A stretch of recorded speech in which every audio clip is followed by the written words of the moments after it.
Okay, so we'll start off by introducing ourselves. My name is Davis Medola. You may know me as the YouTuber Titan Goji.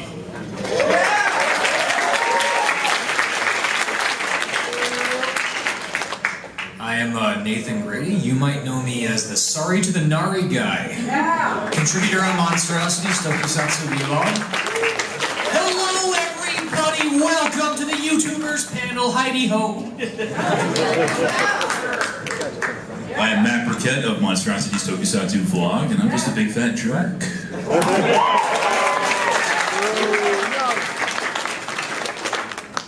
What's up everybody, D-Man back. Welcome to the Godzilla YouTubers panel.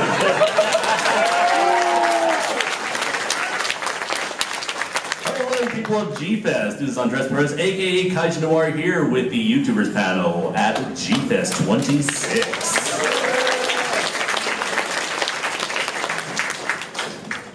What's up, residents? I'm Jacob, and that's... My name's Alistair, and I'm just happy to be here for my first G-Fest. It's been absolutely amazing. And together we make Dangerville.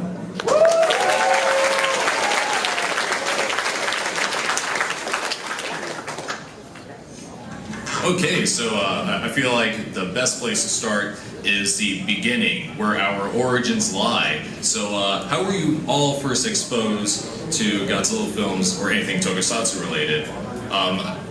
My first exposure to Godzilla was when my dad took me and my two older brothers to the mall one day. We got Godzilla Save the Earth for the PlayStation 2, and after that he told us about the movie series, and then we got that classic media box set that had the original Godzilla, the US version, with Mothra vs. Godzilla, Rodan, Terror of Mechagodzilla, and Godzilla's Revenge. The first one I watched was Terror of Mechagodzilla, and I owe so much to that film, and I just really appreciated it. So yeah. Awesome. Like many of you, I was, and also Davis, I was introduced to Tokusatsu in general through my parents.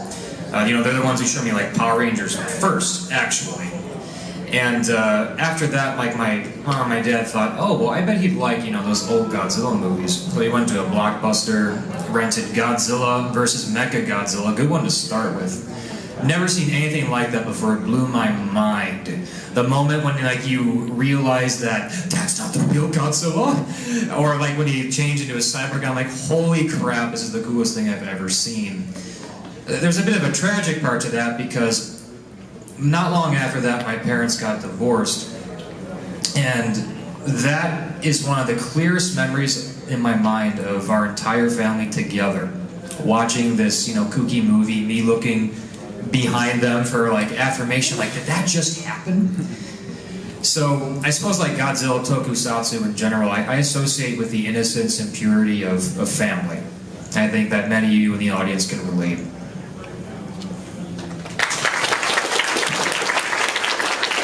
My first stuffed animal out of the womb was a Godzilla. My first Godzilla movie was Godzilla 1985, and it's just been there ever since. So, I love all Tokusatsu, you know, then, you know, it was Ultraman, Power Rangers, VR Troopers, Kamen Rider, all that stuff. And, yeah, it's just been a lifelong obsession, and it's been a lot of fun.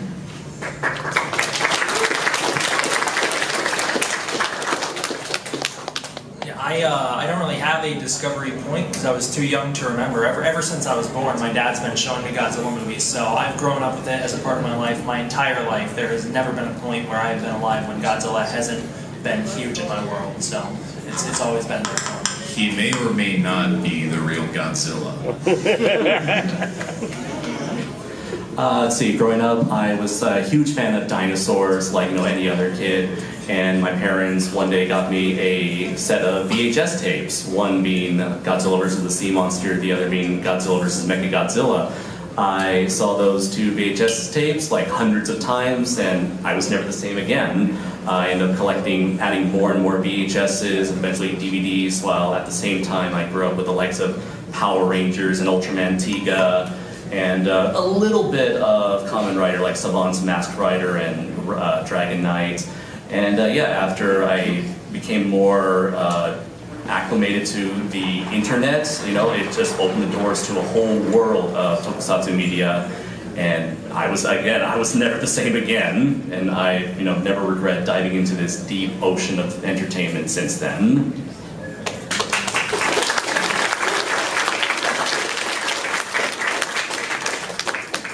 Yeah, so just like these guys, if it wasn't for my parents and for my love of dinosaurs, as I was, coming up, growing of age and all that, maybe I wouldn't have found Godzilla, but luckily I found this big, beautiful guy, and from there on out, I just feel like I've been playing catch-up, trying, it's 65 years worth of awesomeness, so that's pretty much just where it goes with me.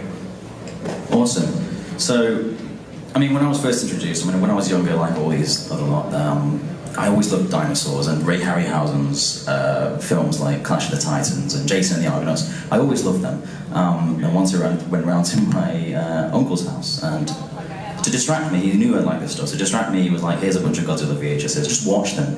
And I was like, "Oh, right." I'm like, "Jeez, that's wonderful!" And I fell in love with him almost instantly. And when we went back to my house, they got a call from my uncle. My parents got a call from my uncle. They were like, "Where are all our Godzilla VHSs?" I stuck them in my bag, and they really didn't mind. So yeah, that's pretty much how I fell in love with the franchise.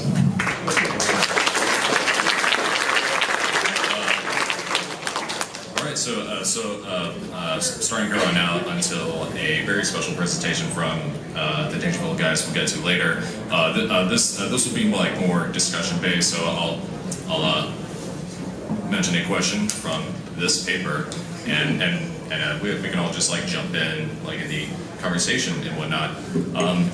What inspired you to become a Godzilla YouTuber? I'm sure like part of it definitely has to do with some previous Godzilla YouTubers like Chris Cyber's right there, Godzilla73, Deadzilla, Ultraman Kronos, and whatnot. And I also feel like part of it has to do with the fact that we now live in an age where a lot of people can like have their voices be heard. So yeah, I also feel like that's what like really comes down to when it like comes to inspiration. It's like, oh, this other person is talking about this thing that I really like. I can do the same thing. You guys want to add anything to that? Let's see, I'm just curious, how many of you guys were ever inspired by the likes of James Rolfe, aka the Angry Video Game Nerd, and Doug Walker, the Nostalgia Critic? So I feel like those guys like really like set the standard for like a lot of people there. It's, like for me personally, it kind of like made that like spark inside my head thinking, oh wow, talking about movies and stuff on the internet sounds like a lot of fun. Anything you guys want to add? I grew up listening to Steve Reif and Ed Godziszewski's commentaries and everything like that on the Godzilla DVDs, and I saw their special features, and so I was always interested in more of everything to do with Godzilla, not just the films themselves, but what went into making them and everything like that. So that had started me down a more in-depth path for Godzilla, and then it was actually my discovery of the smaller podcast called The Sons of Serizawa, featuring this guy right here, that back in 2014 made me go, I could probably transition from what I was doing then, which I had a channel since 2011 making gaming videos, into I could totally talk about Godzilla on the internet, and hopefully someday get to meet this guy. And I'm up here on stage with him, so mission accomplished. You're welcome, internets. I mean, for us, we've always just, at least been creative people. Even before YouTube, I've just wanted to make things based on the stuff I love. And so the idea that YouTube just gives me a platform to just make it for people like me, of course it's just going to fuel creativity and it's going to make you want to make more.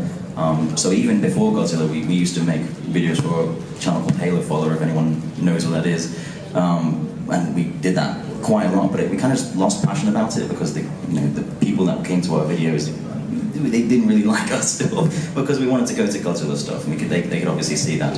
And I think we've found a nice family in the Godzilla community. It's been really welcoming and such a nice community.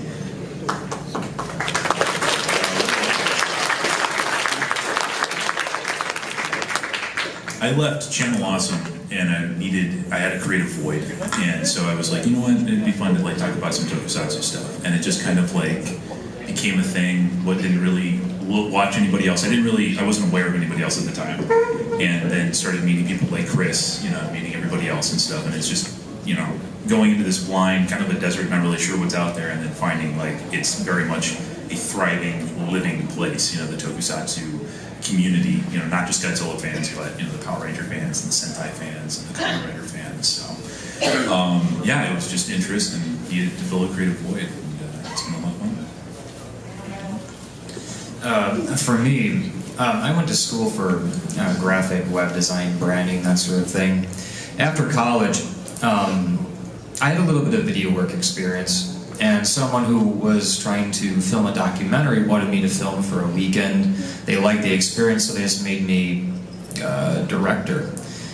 And we were trying to get funding for it and more people involved, and I ended up just doing everything. And at one point, I was operating like 3 or 4 cameras at once, doing audio checks and like 11-hour shoots. And the financier just upped and left. And I was in debt with equipment, so I said, I'm just going to focus on what I set out to do in the first place, never making videos again. But I came across, the first video I ever came across regarding like, I guess tokusatsu, what I was interested in it, was actually Matt's video of a Just Beyond figure. I'm like, what the hell is that? Like that thumbnail that's just showing like this chromed out, like cool looking thing, and it was like, you know, a couple minutes long. And the amount that he covered, like it was so efficient, so informative, and just cool and beautifully shot. I thought, there's more. And I just really got into it. And then I saw then I saw the faces, which was Matt, Brian, Max, and Chris, and a few other guys who I haven't met yet. And I just got addicted to watching them because of their chemistry. And they were the only tokusatsu-related YouTube content that I watched. Because it felt like, you know, a show, a really high production value, thoughtful, thoughtful content. And then when I heard they were coming to G-Fest, I reached out and I said, guys, thank you so much for everything you've done. And if you're around, like, hey, let me buy you a beer. Let's just, you know, shoot the breeze. Just like to say thank you. And we did more than that. We hung out for the whole weekend. We just became really good friends after that. And I flew out to see them one time. We just hung out at a Godzilla party. For those of you who've seen part of that party, was Max opening an LOL figure. He trolled him with it. That was really funny. And we got to talking about the YouTube channel. And the only thing that made me consider being a YouTuber was Matt put it out there. He believed I could do it. And while I had experience shooting subjects, hosting, like actually being in front of the camera is nothing I've ever done before. And it was a really rough start at first. I had horrible camera and audio quality. I had to wait to save up for better stuff, and eventually I got better and better and better, especially with like sound engineering. And I suppose my objective was I want to impress him, because he does such good work. For him it seems easy, for me it's... Okay, anyway. Yes. I did want to mention, so like D-Man here, you mentioned like a few YouTubers, Godzilla YouTubers, and that inspired him, and the same did happen with me, and I did want to give a massive shout out to Bill Worster, aka Zazubar. He was one of those individuals that I came across, and along with Dan Wickwire of Kaiju Movie Review, or KMR, seeing those two guys in particular really I noticed it was through them that I noticed, oh wow, there's an actual audience for Godzilla YouTubers out there. So like those had a massive impact on me as well. And the last note I want to bring up before is just a shout out to Captain Logan of Geekvolution and Corey Coleman of Spill.com, aka now known as Double Toasted. Those were guys that were a huge influence on me personally in terms of like developing my own style in terms of scripted and unscripted podcast style content. Sorry about that, just if you can get it out there. Hey, you're cool. Okay, so let's why don't we all talk about some of the like some videos that we are very most proud of. Back in May, I actually reviewed every Godzilla movie, including other non-Godzilla kaiju films like Gorath and Atragon. It was just one review a day for the whole month, building up to the release of Godzilla King of the Monsters. And I've honestly never worked so hard on a project. I had to do it like months in advance just to get it done.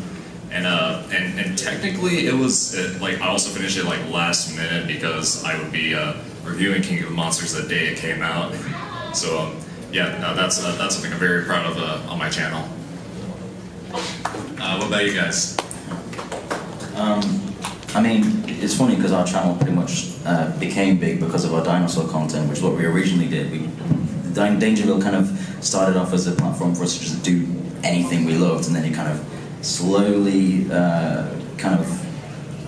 turned into Godzilla after some time. So really what we started off doing was we had a lot of fun doing the research, learning as we made videos in efforts of teaching other people maybe some stuff about dinosaurs. So that was always really fun.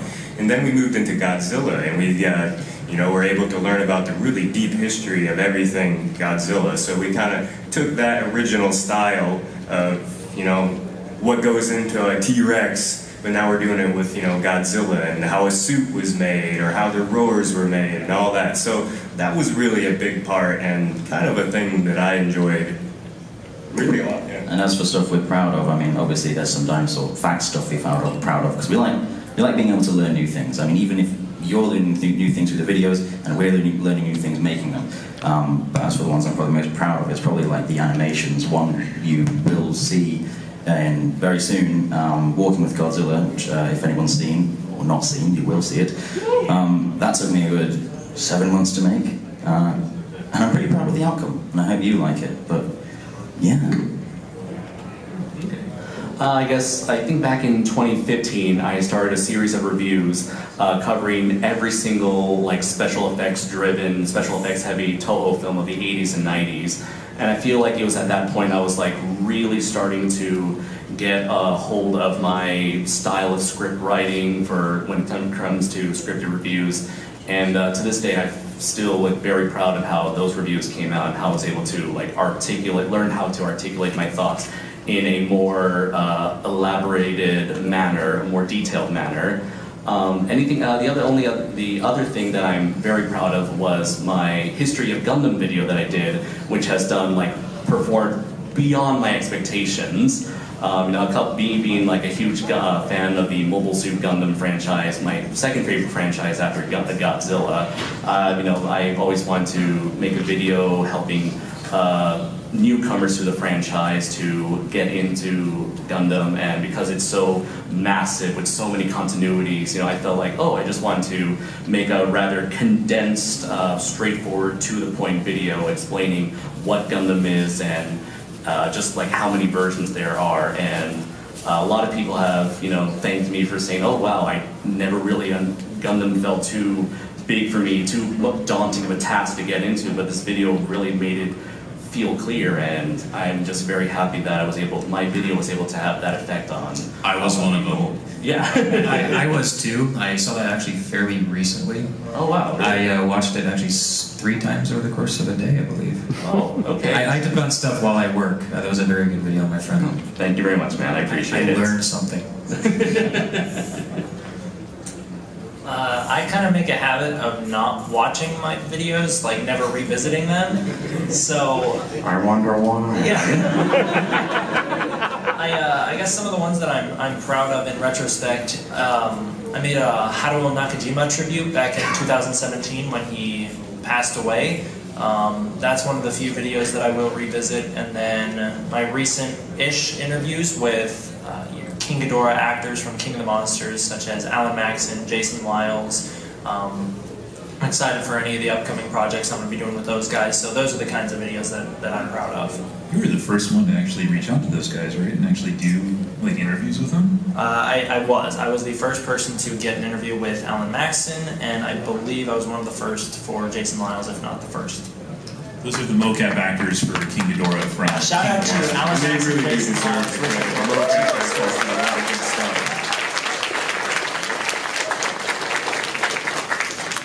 Hey, Derek, can you say that again? I couldn't quite hear that. I don't think they could hear it either. He said, shout out to Alan Maxon, Jason Lyles, TJ Storm, and Richard Dorton. They are the guys who brought to life King Ghidorah and Godzilla in our favorite King of the Monsters movie.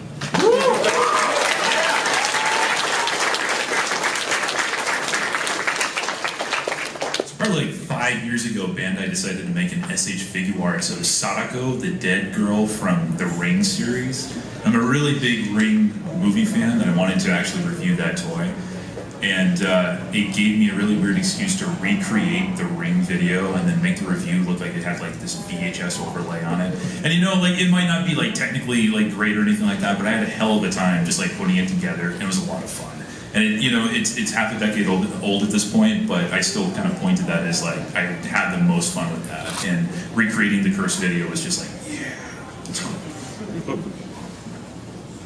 I think as far as like what I'm proud of the most is probably like the last video I did before like I just got too busy with life stuff was you know, like More Kaiju and the Monsterverse. People wearing headphones can probably appreciate it more, but like the level, like I pull out all the stops for like my editing ability and sound engineering. There's like layers and layers of like transitional sound, like including like earthquakes and gravel as like monsters like rise out of the ground. I really went all out for that one. I just said like, you know, I'm gonna take everything I've learned in this video and do it. And I learned a lot from doing that.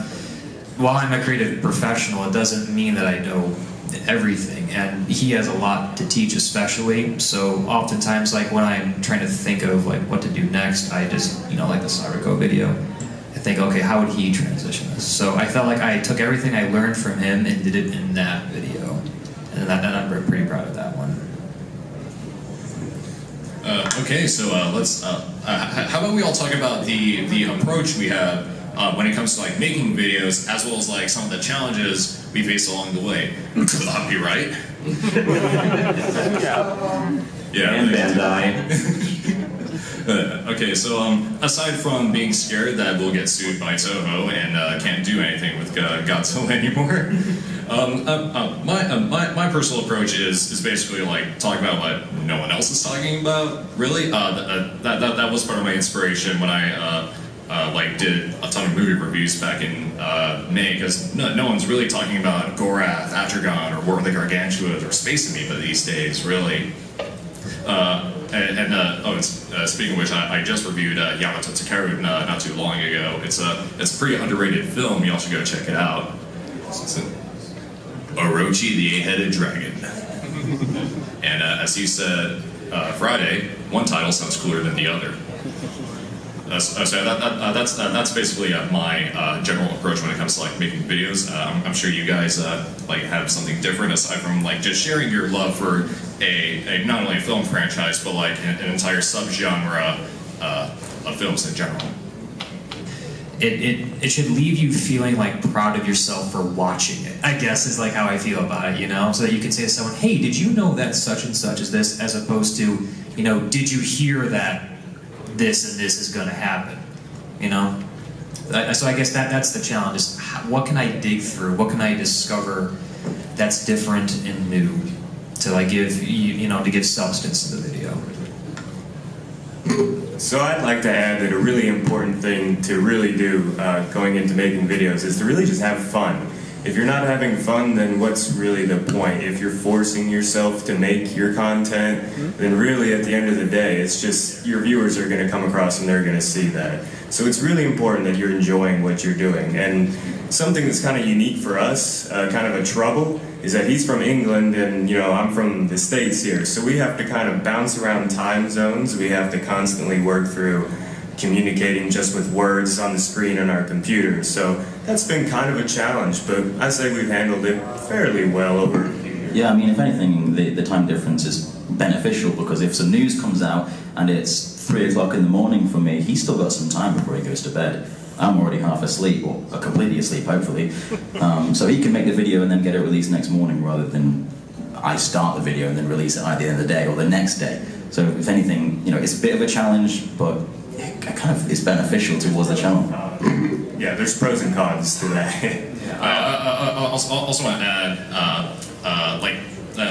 having fun when making videos is also like really important. I can't remember if it was called the 1,000-hour rule or the 10,000-hour rule, but basically what you do is do something you really love doing in your free time for like 1,000 or 10 hours, and after you fulfill that amount of time doing whatever it is that you love, and you're still satisfied with it, then by all means, let that be your passion. And earlier you were talking about like dealing with different time zones, and me as someone who loves making podcasts and interviews and reviews where I get to just sit down on Skype and just talk with my best friends over whatever movie, TV show, comic, what have you, it's always a bit of a challenge trying to deal with all these different time zones. Back when I was still doing the Sons of Sarazawa podcast, which is currently on hiatus, we were pretty much, it was like 4 or 5 and then eventually 4 individuals, all from different time zones. Dylan's in Tennessee, Bill's in New York, David's in Las Vegas, I was in San Diego. It's like all trying to find like the right time. So occasionally there's misunderstandings, and people think that podcast is going to start like an hour or 2 beforehand. And then things got even more challenging when I eventually moved to Japan. And so it's like my, pretty much like their Saturday nights are like my Sunday mornings or afternoons. So it's like, that was sort of like the magic period of time. It's usually like my Sunday, Monday, and Tuesday mornings then all of a sudden became like the only days where I was available to do collaborations with all of my friends. But even still, just like several of you guys have also mentioned, just having fun while making the content makes it all worth it. And yeah, that's definitely one of the biggest advices I would give, is that if you're being a YouTuber, is that as long as you're having fun making the content, that's, in my opinion, what really matters. I know there are people out there that try to make a living off of YouTube, and it can be trying to maintain that weekly or monthly revenue has become more difficult than ever before, be it with copyright claims, demonetization, the YouTube algorithm not spreading your videos out to as wide of an audience as it could be. It's all very challenging. But I guess for me personally, if you're the kind of person who enjoys taking your growing your channel at a very slow and steady rate, I feel like you're able to enjoy yourselves while not having to force yourself to go through what many YouTubers like to call YouTube burnout. I'm sure many people you've heard many people on YouTube talk about, YouTube burnout, going through, talking about mental health, going through a lot of stress, anxiety, even depression. It's a really serious problem because, it's the YouTube system and algorithms pretty much trying to force everybody to move at a much faster rate than ever before. And for me personally, because I don't depend on YouTube, I just mainly treat it as a hobby. For me personally, it's just like having fun is like the #1 priority for me. If I don't enjoy it, then what's the point of even making it? For me personally, and that's usually the sort of mantra I usually stick by when it comes to making content for YouTube, and it's something that I've enjoyed ever since. So for challenges that we face or that I face as a YouTuber, I'll start with the easy one. My approach to making content, I just try and make the videos that I would like to see. That's what I try and do. I don't try and pander to people. Obviously I'm a Godzilla fan, got lots of Godzilla fans who watch me, and yet I openly root for Kong to win in 2020. I understand. You're not a true fan. You're a gatekeeping true fan. Come on! He's history's greatest monster!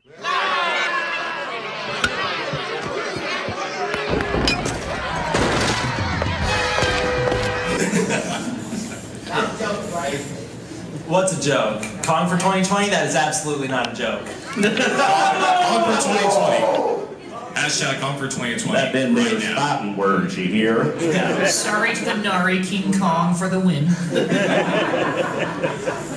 It's like, I don't try and pander to people. I don't try and tell people what they want to hear. I try and make the videos that I would want to watch, and I don't want to be pandered to. So that's what I try and do. In terms of challenges, I think time is really just the biggest challenge that you face when you're when you're doing YouTube. I do it as my job, so when you're doing it like I do it, and you have to take it really seriously, time is the biggest thing you're going to face as a problem. It's like when you go into school, or like when you're taking certain classes, your teachers will tell you, well, don't sign up for this class because it's going to, you'll have to learn time management. That's going to be a big deal.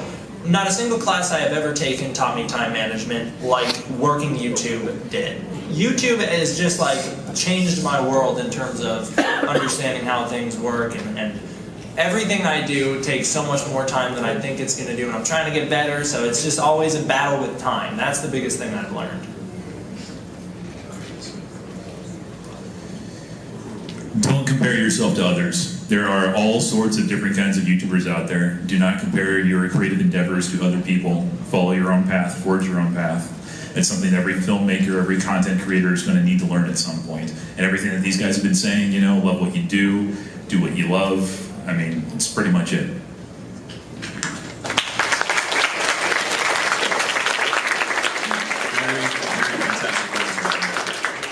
While they get everything set up, do we have any questions?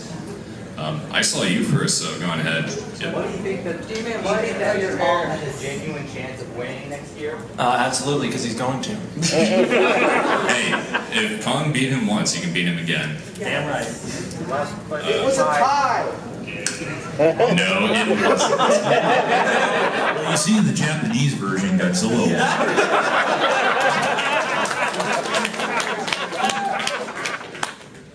Okay. You. One. Yeah, you. This one's for D-Man. When are we going to get Hot Sauce Part 2, and when are we going to see you in the MonsterVerse?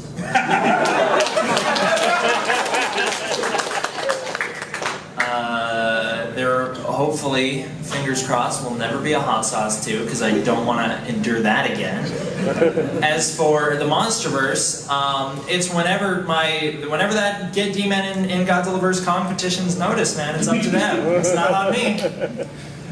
Okay, the one wearing the very sick Return of Godzilla t-shirt. What are your guys' potential thoughts on the potential Toho reboot series? Thoughts on the potential Toho reboot series, correct? Yes. Okay. Yeah, you can go. I can tell you right now, those movies are farther along than you think. Everyone plans at least 5 years ahead, and what you can do in those 5 years is a lot more than what we used to be able to do. Remember, it used to take like 3 to 4 years to make one film? How many Marvel films do we get in 5 years? Quite a few. Trust me, you're going to be hearing something soon. I don't know exactly what, but they are farther along than you think. Or I guess you could say Far From Home.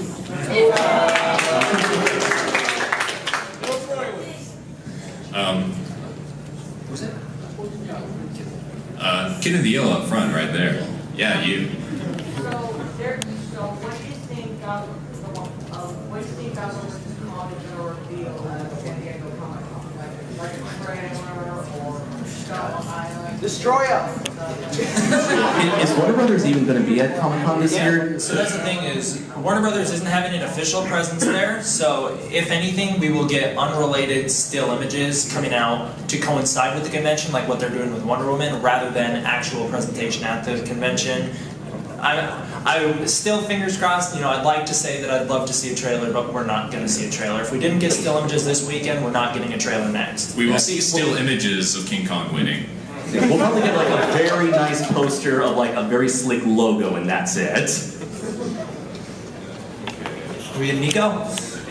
Yep. Alright, this is for pretty much everyone up there. Have you guys seen the movie Constipation yet? Oh my god, not again. I must know about this. Have you guys seen the new movie Constipation yet? No, I haven't. What is this? Constipation? Is it PG content that you can describe? Can you make it? No one's watched it yet. Can you make it PG? Your description. No one's watched it yet. Just tell us. Keep it PG. Well, you guys haven't come out yet. Okay. That's a joke I think Nshoma would like. No, I would not. He's a pun. You there in the red Columbia shirt. I've come to make an announcement that tying Yoji is not a mistake. What I come here to say is, can you recommend some Toku Kaiju anime that is not Evangelion, that is not Attack on Titan, and most importantly, is not the anime Godzilla film?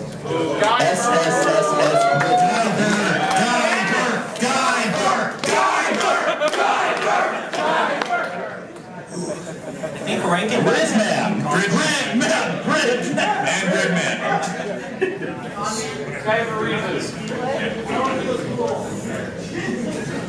Did someone just say Tokyo Ghoul? Nice. Danger Bill is the best anime.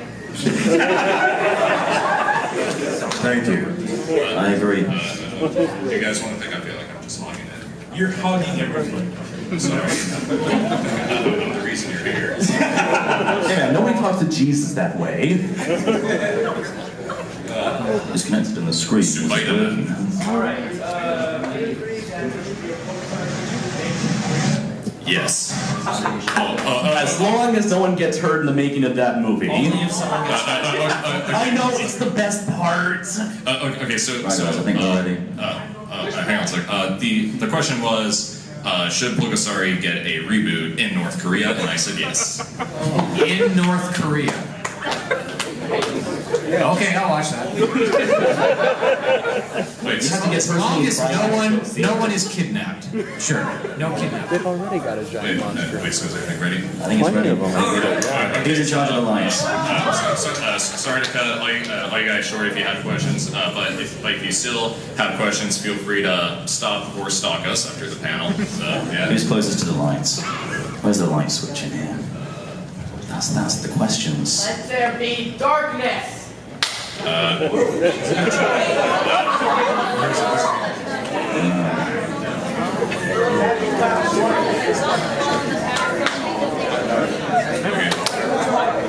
Let there be darkness. Does anyone know where the light switch is?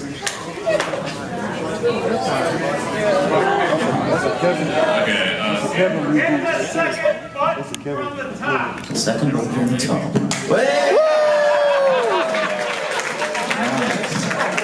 Anything you guys want to share before we close everything? Let's see. So, well, I guess recently I was able to self-publish a giant robot versus giant monster comic called Primal Warrior Dracula Duel.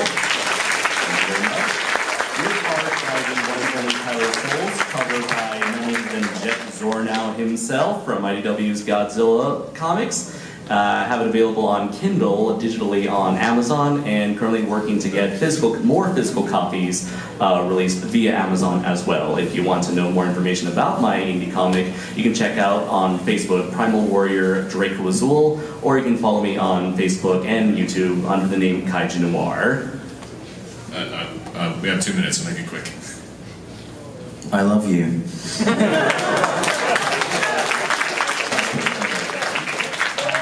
I hope to see you guys all here again next year following the crushing defeat of Godzilla at the hands of Kong.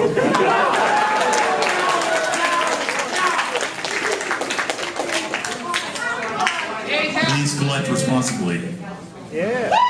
And everybody, you could have chosen to spend your hour buying more merch, but instead you chose it to spend it with us. We value your time. Thank you. Thank you.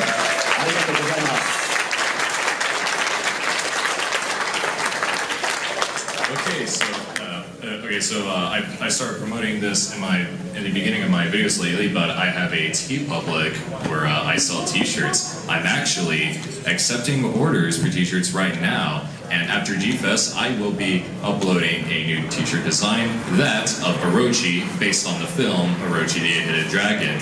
It has 3 variants. There's the standard variant, the cosmic variant, and the demon variant. I was not aware of this. Not my problem. Buy it. Please, I'm a struggling college student. Okay, so that about wraps up the Godzilla YouTubers panel. Thank you all very much.